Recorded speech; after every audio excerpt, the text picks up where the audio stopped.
अस्सलामुअलैकुम वरहमतुल्लाहि वबरकातुहू। मैं हूँ आपकी मेज़बान नाजिश खान और आप देख रहे हैं आपका अपना चैनल नून नायाब रिएक्शन। जैसे कि अभी 2 या फिर 3 दिन पहले मैंने कुलसुम नायक की बेटी की जो निकाह हो गया था, एक वीडियो बनाया था जो कि कुछ लोगों को शायद उसमें पूरी बात समझ में नहीं आई।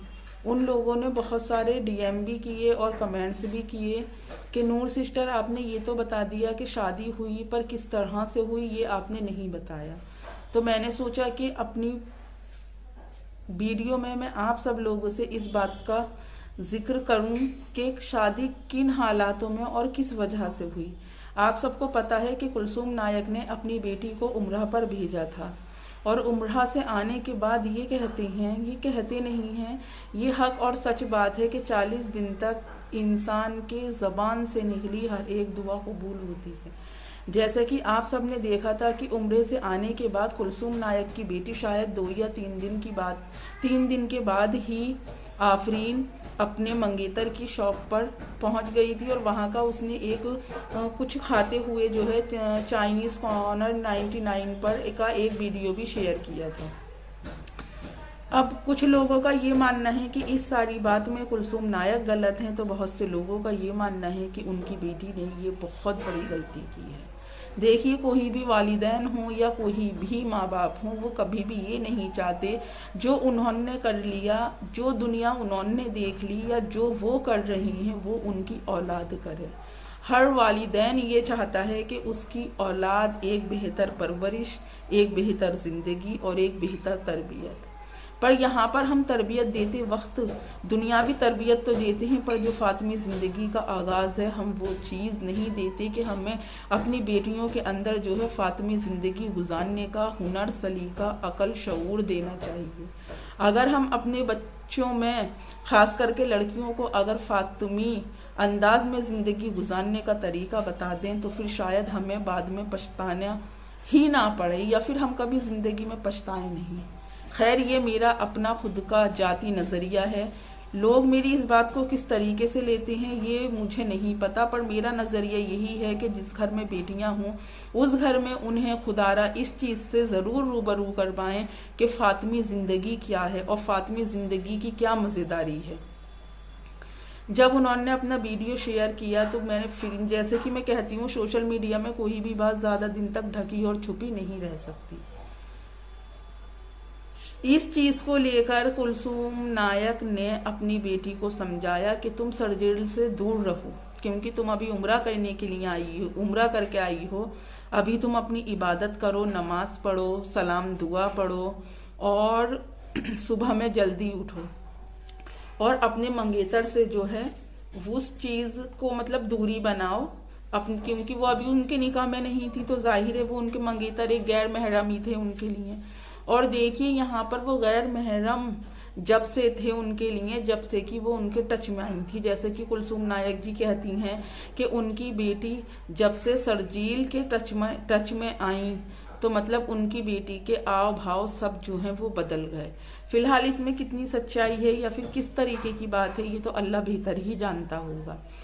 तो ये बात थी कि जब कुलसुम नायक ने अपनी बेटी को इस तरह से घूमने फिरने पर, अपने मंगेतर की साथ उठने बैठने पर एतराज़ उठाया और अपनी बेटी से कहा कि अभी इस चीज़ को तुम रहने दो।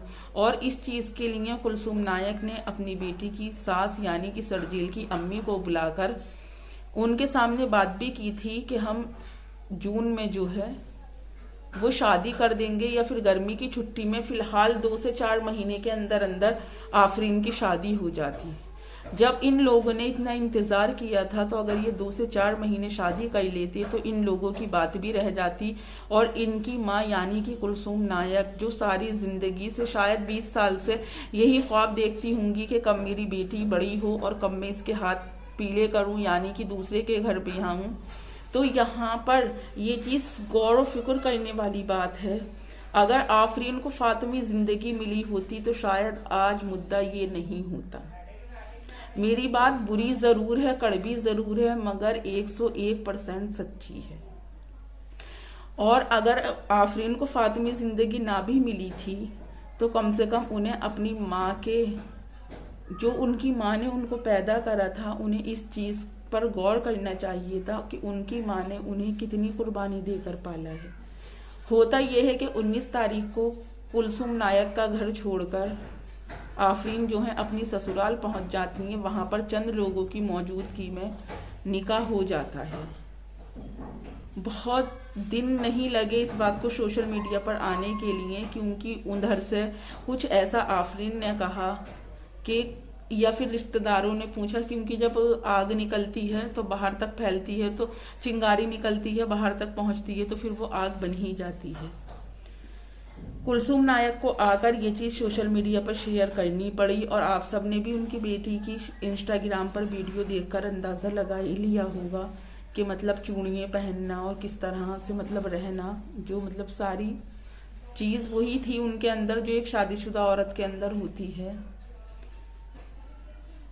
फिर उसके बाद कुलसुम नायक को इस बात का बहुत अफसोस हुआ, और अफसोस होने की पूरी बात है। अगर मैं भी किसी की माँ होती तो शायद मुझे भी इतना अफसोस होता, इतना नहीं शायद मुझे बहुत ज्यादा अफसोस होता, क्योंकि एक माँ बाप से उसकी औलाद के लिए कुर्बानी जो वो देता है वो एक माँ बाप को ही पता होती है। और यहाँ पर औलाद से भी ढका छुपा नहीं रहता है कि उसके माँ बाप अगर उसे परवरिश दे रहे हैं तो वो किन हालातों में दे रहे हैं और क्या कर रहे हैं हमें पालने के लिए। क्योंकि एक माँ बाप अपनी पूरी जिंदगी की जमा पूंजी अपनी औलाद पर लगा देता है। यहाँ पर आफरीन बहुत ज्यादा बदकिस्मत निकली। जिस वक्त निकाह उनका हुआ उस वक्त में वो अपनी माँ की दुआओं के साए से निकलकर दूसरे के घर यानी कि अपने शौहर के घर ना पहुंच सकी। माँ की दुआओं का साथ उनके निकाह में नहीं था। फिर दूसरे दिन ये हुआ, 2-4 दिन के बाद में जब कुलसुम नायक ने ये चीज सोशल मीडिया पर बता दी कि मेरी बेटी का निकाह हो गया, किन हालातों में हो गया, इन हालातों में हो गया। फिर उसके बाद कुलसुम नायक उनके घर जाती हैं, वहां पर भी बहुत ज्यादा बदतमीजी होती है। अब कुलसुम नायक जी वहां पर भी, यार माँ है, जाहिर सी बात है, अगर तुम किसी का पौधा उखाड़ोगे तो उस मालिक को तो तकलीफ होगी जिसकी जमीन से तुम पौधा उखाड़ोगे। कोई इतना भी बेबस और मजबूर नहीं है कि अगर किसी का तुम जबरदस्ती पौधा उखाड़ो और वो तुमसे कुछ ना कहे। तो जिन लोगों की समझ में ये चीज नहीं आ रही है या ये बात नहीं आ रही है कि ये निकाह क्यों हुआ, किन हालातों में हुआ, तो मैं उम्मीद करती हूँ ये मेरी वीडियो देखने के बाद आप सबको अंदाजा हो जाएगा कि किन हालातों में और कैसे निकाह हुआ। और यहाँ पर निकाह करने के बाद उल्टा आफरीन अपनी माँ को ही जिम्मेदार ठहरा रही है। जो जिंदगी पर अपनी माँ की आप आज सवाल उठा रही हो, वो जिंदगी तो आपसे ढकी छुपी नहीं थी। वो जिंदगी तो पल पल आपने अपनी माँ के साथ रहकर देखी है।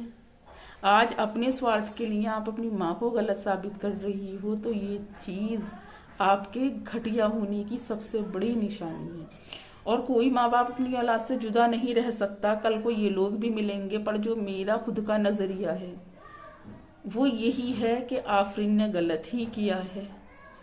माना निकाह एक सुन्नत है, पर उस निकाह सुन्नत तरीके को इख्तियार किया आपने, बहुत अच्छी बात है, पर उस सुन्नत तरीके में अगर आपकी माँ भी शामिल हो जाती, आपके भाई बहन भी शामिल हो जाते तो ये और अच्छी बात थी। और ससुराल किसी का भी हो, बड़े बूढ़ों ने यूं नहीं कहा है ससुराल में कि लोहे के चने चापने होते हैं। बड़े बड़े हरफन मौला जो होते हैं ना, बड़े बड़े कारीगर, बड़े बड़े खिलाड़ी, जब ससुराल की दहलीज पर कदम रखते हैं ना, उनकी सारी हेकड़ी, सारा हिटलरपन, सारा खिलाड़ीपन सब मैके में छूट जाता है। क्योंकि मैके वालों को जो है लड़की की बर्दाश्त होती है। यूं ही हमारे बड़े बूढ़ों ने नहीं कहा है कि ससुराल में नजर नीची करके और सर झुकाकर चलना पड़ता है। वो एक माँ बाप का घर ही ऐसा होता है जहां पर कि हम बेफिक्री वाली जिंदगी गुजारते हैं, जहां पर हम अपनी जिंदगी अपने मुताबिक गुजार सकते हैं। पर ससुराल में 1000 बाउंडेशन होती हैं, कभी ससुर, कभी सास, कभी जेठ, कभी ननंद, कभी देवर। ससुराल का नाम ससुराल है। जो रह रही हैं उनसे पूछो कि शादी का लड्डू खाकर भी पछताता है इंसान और ना खाकर भी पछताता है। जिसने नहीं खाया उसे खाने की तमन्ना होती है, और जिसने खा लिया वो ये सोचता है कि इससे ना ही खाया होता। तो जिन लोगों को मेरी बात समझ नहीं आई थी उस दिन, मैं उम्मीद करती हूँ आज की मेरी वीडियो से सारी बात क्लियर हो गई। इंशाल्लाह नेक्स्ट वीडियो में फिर मुलाकात होगी। तब तक अपना और अपनों का ढेर सारा ख्याल रखें और मुझे भी अपनी दुआओं में याद रखें। अल्लाह हाफिज।